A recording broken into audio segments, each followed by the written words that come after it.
Ses études terminées, Baron Renoir est appelé sous les drapeaux. Il fait son service militaire dans l'aviation à Versailles, puis au Maroc, où il est surpris par la guerre. Il entre dans les forces de la France libre et pendant 6 ans vole sur des chasseurs et des superforteresses. Camille Bourniquel m'avait fait, nous nous sommes rencontrés d'abord dans l'infanterie et ensuite dans l'aviation à Rabat. Nous avons commencé un début de guerre et puis ensuite nous nous sommes malheureusement séparés. Je l'ai retrouvé quelques nombreuses années après, musicien aussi, musicologue, amoureux de Chopin, écrivain et puis amateur d'art. À Rabat, il rencontre le comte de Paris. Eh bien voilà le portrait du comte de Paris que j'ai peint pendant la guerre.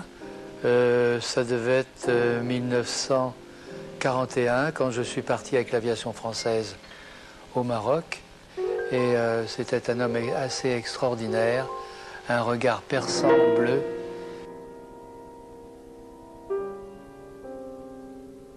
La France libérée, la guerre terminée, Baron Renoir revient à Paris dans l'attente de Jean Meyer.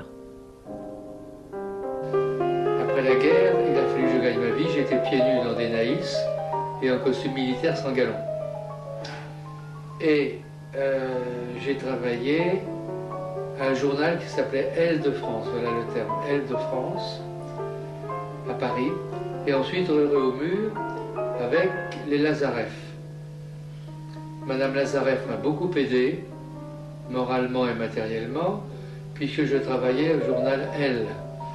Je faisais des culs de langue, je faisais des dessins, je faisais de la mise en page. Il pratique le langage de son temps en osmose avec l'authenticité d'une démarche formelle et poétique qui trouve des équivalences entre la réalité et l'imaginaire.